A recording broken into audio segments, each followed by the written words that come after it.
ತಂದಾನೇ ನನಿತಾನ.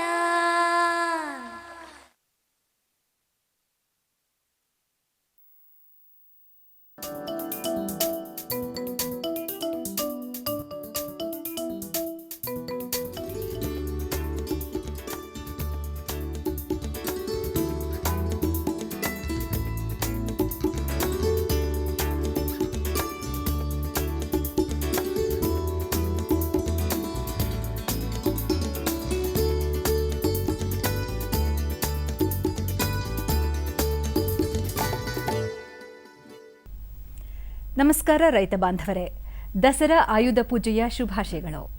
ಕೃಷಿ ದರ್ಶನದ ಕೃಷಿ ವಾರ್ತೆಗೆ ತಮಗೆಲ್ಲರಿಗೂ ಹಾರ್ದಿಕ ಸ್ವಾಗತ.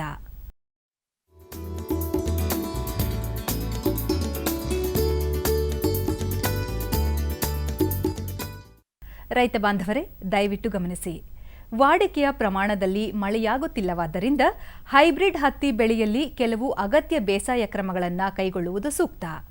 ತೇವಾಂಶ ಕೊರತೆ ಇದ್ದಲ್ಲಿ ಸಾಲು ಬಿಟ್ಟು ಸಾಲಿಗೆ ಅವಕಾಶ ಇದ್ದರೆ ತೆಳುವಾಗಿ ನೀರು ಹಾಯಿಸುವುದರಿಂದ ಸುಸ್ಥಿರ ಇಳುವರಿ ಪಡೆಯಲು ಸಾಧ್ಯ. ಮಳೆಯಾದ ಅಥವಾ ನೀರುಣಿಸಿದ ತಕ್ಷಣ 13-0-45 ಅಥವಾ 19-19-19 ಇವುಗಳಲ್ಲಿ ಒಂದನ್ನು ಪ್ರತಿ ಲೀಟರ್ ನೀರಿಗೆ 5 ಗ್ರಾಂ ಮತ್ತು 5 ಮಿಲಿಲೀಟರ್ ಲಘು ಪೋಷಕಾಂಶ ದ್ರಾವಣ ಇವುಗಳನ್ನು ಬೆರೆಸಿ ಸಿಂಪಡಿಸಬೇಕು. ಪ್ರಸ್ತುತ ವಾತಾವರಣದಲ್ಲಿ ರಸ ಹೀರುವ ಕೀಟ ಮತ್ತು ಮೊಗ್ಗು, ಹೂಕೊಳೆ ರೋಗ ಬಾಧೆ ಹೆಚ್ಚುವ ಸಾಧ್ಯತೆ ಇರುವುದರಿಂದ ಪ್ರತಿ ಲೀಟರ್ ನೀರಿಗೆ 0.3 ಗ್ರಾಂ ಅಸಿಟಾಮಾರ್ಫಿಡ್ ಅಥವಾ 2 ಮಿಲಿ ಪ್ರೊಫೆನೋಫಾಸ್ ಇವುಗಳಲ್ಲಿ ಒಂದನ್ನು 2 ಗ್ರಾಂ ಕಾರ್ಬನ್ ಡೈಜಿಯಂ ಅಥವಾ 2 ಮಿಲಿ ಹೆಕ್ಸಾಕೊನಜೋಲ್ ಇವುಗಳಲ್ಲಿ ಒಂದರ ಸಂಗಡ ಬೆರೆಸಿ ಚೆನ್ನಾಗಿ ಸಿಂಪಡಿಸಬೇಕು.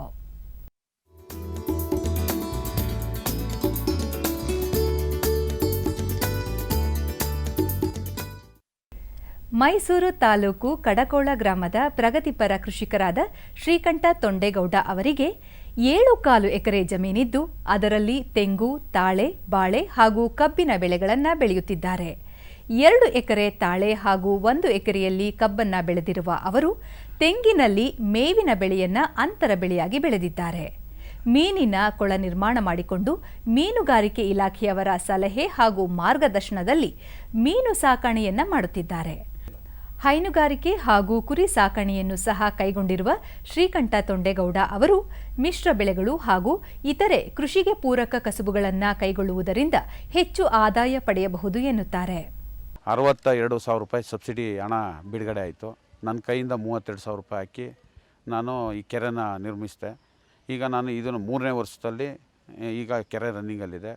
ಫಸ್ಟ್ ವರ್ಷ 1,60,000 ರೂಪಾಯಿ ಹಣ ಸಂಪಾದನೆ ಮಾಡಿದೆ. 2ನೇ ವರ್ಷ 1,32,000 ರೂಪಾಯಿ ಆಗಿದೆ. ಈಗ 3ನೇ ಕ್ರಾಪ್ ಇದೆ. ನಾನು ವರ್ಷಕ್ಕೆ ಒಂದು ಸಾರಿ ಮೀನು ಮರಿ ಬಿಡ್ತೀನಿ. ವರ್ಷಕ್ಕೆ ಒಂದು ಸಾರಿ 10,000-12,000 ಮೀನು ಮರಿ ಒಂದೇ ತಳಿ ಬಿಡಲ್ಲ. ಫಸ್ಟು ಸ್ಟಾರ್ಟಿಂಗು 4 ತಳಿ ಮೀನು ಮರಿ ಬಿಟ್ಟಿದೆ. ಕಾಟ್ಲ ಮತ್ತು ರೋಬು 2 ತಳೀಲಿ ನಮಗೆ ಹೆಚ್ಚು ಆದಾಯ ಬರ್ತಾಯಿದೆ. ಈಗ ನಾನು 12,000 ಮೀನು ಮರಿ ಕಾಟ್ಲ ಮತ್ತು ರೋವು ಬಿಟ್ಟಿದ್ದೀನಿ. ಈಗ ಒಳ್ಳೆ ನನ್ನ ಆದಾಯ 0 ಮೇಂಟೆನೆನ್ಸಲ್ಲಿ ಆದಾಯ ತೆಗಿತಾಯಿದ್ದೀನಿ. ಮತ್ತು ಒಂದು 4 ಹಸು ಇದೆ. 4 ಹಸುವಿನಲ್ಲಿ ನನಗೆ ಪ್ರತಿದಿನ 10-12 ಲೀಟ್ರ್ ಹಾಲು ಆಯ್ತಾಯಿದೆ. 5 ಹಸುಗಳಿಗೂ ನಾವೇನು ಮೇವಂತೂ ಹೊರಗಡೆಯಿಂದ ತರಲ್ಲ. ನಾವು ವರ್ಷಕ್ಕೆ 2 ಬಾರಿ ಮಾತ್ರ ಉಳುಮೆ ಮಾಡ್ತೀವಿ. ಅದರಲ್ಲಿ ಪ್ರತಿ ಜಮೀನಲ್ಲೂ ಅಲ್ಲೇ ಮೇವು ಉತ್ಪತ್ತಿ ಆಯ್ತದೆ. ಮೇವು ಬೆಳೆದಾಗ ಅದೇ ಅಲ್ಲಿ ಅದ್ರ ಜೊತೆ 12-15 ಕುರಿಗಳಿವೆ. ಕುರಿ ಮತ್ತು ಹಸು ಎರಡೂ ಒಟ್ಟಿಗೆ ಮೇಯ್ಕೊಂಡು ಯಾವುದೇ ಹಿಂಡಿ ಬೂಸ ಹಾಕ್ತದೆ.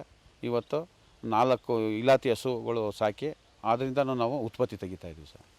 ಆ ಕುರಿ ಗೊಬ್ಬರದಿಂದ ನಾನು ಮೀನಿನಲ್ಲೂ ಆದಾಯ ತೆಗಿತಾಯಿದ್ದೀನಿ ಸರ್. ಕುರಿ ಗೊಬ್ಬರ ತೆಗೆದು ಕುರಿ ಪಿಕ್ಕೆದನ್ನ ಪ್ರತಿದಿನ ಬೆಳಗ್ಗೆ ಸಂಜೆ ನಾನು ಮೀನನ್ನು ಪಾಂಡ್ಗೆ ಹಾಕ್ತಾಯಿದ್ದೀನಿ ಸರ್. ನಮ್ಮ ಮೀನಿಗೆ ಅಷ್ಟೇ ಯಾವುದೇ ಇದರಲ್ಲೂ ನಾನು ಹೊರಗಡೆಯಿಂದ ಫೀಡ್ ತರೋದೇ ಆಗಲಿ ಇನ್ನೊಂದು ಮಾಡ್ತಾಯಿಲ್ಲ. ಕುರಿ ಪಿಕ್ಕೆ ಪ್ಲಸ್ ಮತ್ತು ನಮ್ಮ ಹಸುವಿನ ತೊಪ್ಪೆ 2ರಿಂದ 0 ಮೇಂಟೆನೆನ್ಸಲ್ಲಿ ಮೀನಿನ ಕೆರೆಯಲ್ಲೂ ಆದಾಯ ಹೆಚ್ಚು ಬರೋಂಗೆ ಮಾಡಿದ್ದೀನಿ ಸರ್. 1 ಎಕರೆ ಕಬ್ಬು ಬೆಳೆದಿದ್ವಿ ಸರ್. ಅದು ಬಿಳಿ ಕಬ್ಬು. ಆ ಬಿಳಿ ಕಬ್ಬಲ್ಲಿ ವರ್ಷಕ್ಕೆ ನನಗೆ 45-50-60 ಟನ್ ಗಂಟಲು ಇಳುವರಿ ಬರ್ತಾಯಿದೆ ಸರ್. ಇಳುವರಿ ಬಂದು ಅದನ್ನು ಅಷ್ಟೇ ನಾ ಯಾವುದೇ ರಾಸಾಯನಿಕ ಗೊಬ್ಬರ ಹಾಕಿದೆ. ಈ ಹಸುಗಳು ತೊಪ್ಪೆನೇ ತೆಗೆದು ಅದನ್ನು ಹಾಕಿ ನಾನು 0 ಮೇಂಟೆನೆನ್ಸಲ್ಲಿ ಕಬ್ಬನ್ನು ಬೆಳೀತಾಯಿದ್ದೀನಿ ಸರ್. 2 ಎಕರೆ ಪಾಮಾಯಿಲ್ ಹಾಕಿದ್ದೀನಿ ಸರ್. 2 ಎಕರೆ ಪಾಮಾಯಿಲಿಂದ ಪ್ರತಿ ವರ್ಷ 10ರಿಂದ 12 ಟನ್ನು ಪಾಮ್ ಬೆಳೆದು ಅದರಲ್ಲಿ 1,20,000 ರೂಪಾಯಿ ಹಣ ಸಂಪಾದನೆ ಮಾಡ್ತಾಯಿದ್ದೀನಿ. ತೆಂಗಲ್ಲಿ ಒಂದು ಗಿಡಕ್ಕೆ 1,000 ನಾನು ಎಳ್ನೀರಿಗೆ ಕೊಟ್ಬಿಟ್ಟಿದ್ದೀನಿ ಸರ್. ಎಳ್ನೀರು ಕೊಟ್ಟಿರೋದ್ರಿಂದ ಒಂದು ಟೋಟಲಿ 200-300 ತೆಂಗಿನ ಗಿಡ ಇರೋದ್ರಿಂದ ವರ್ಷಕ್ಕೆ ಅದರಲ್ಲಿ 3 ಲಕ್ಷ ಬರುತ್ತೆ. ಮತ್ತು ತಿರ್ಗಾ ಕಬ್ಬಲ್ಲಿ ಒಂದು ವರ್ಷಕ್ಕೆ 1.5ರಿಂದ 2 ಲಕ್ಷ ಆದಾಯ ಆಗ್ತಾಯಿದೆ ಸರ್. ಈಗ ವರ್ಷಕ್ಕೆ ನಮಗೆ ನಮ್ಮ ಈಗ ಮಾಡ್ತಿರೋ ಜೀರೋ ಮೇಂಟೆನೆನ್ಸಲ್ಲಿ ವರ್ಷಕ್ಕೆ 4ರಿಂದ 5 ಲಕ್ಷ ರೂಪಾಯಿ ಆದಾಯ ತೆಗಿತಾಯಿದ್ದೀವಿ.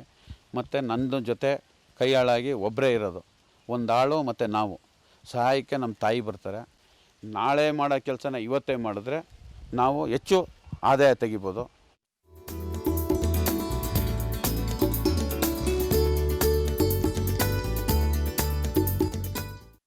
ಪಶುಪಾಲಕರ ಪಶುಸಂಗೋಪನಾ ಕಾರ್ಯಚಟುವಟಿಕೆ, ಇಲಾಖಾ ಸೌಲಭ್ಯ ಹಾಗೂ ಸಲಹೆಗಳ ಮಾಹಿತಿಯನ್ನು ರಾಜ್ಯಾದ್ಯಂತ ಇರುವ ಕಿಸಾನ್ ಕಾಲ್ ಸೆಂಟರ್ನ ಟೋಲ್ ಫ್ರೀ ದೂರವಾಣಿ ಸಂಖ್ಯೆ 1800-425-0012 ಹಾಗೂ 080-2341-7100 ಅಲ್ಲದೆ ರಾಷ್ಟ್ರಾದ್ಯಂತ ಇರುವ ಕಿಸಾನ್ ಕಾಲ್ ಸೆಂಟರ್ನ ಟೋಲ್ ಫ್ರೀ ದೂರವಾಣಿ ಸಂಖ್ಯೆ 1800-180-1551 ಸಂಪರ್ಕಿಸಿ ಮಾಹಿತಿಯನ್ನು ಪಡೆಯಬಹುದು. ರೈತ ಬಾಂಧವರೇ, ಪ್ರತಿದಿನ ಸೋಮವಾರದಿಂದ ಶುಕ್ರವಾರದವರೆಗೆ ಸಂಜೆ 5:30 ಕೃಷಿ ವಾರ್ತೆ. ಇನ್ನು ಮುಂದೆ ಕೃಷಿ ದರ್ಶನ ಮುಂದುವರಿಯುವುದು.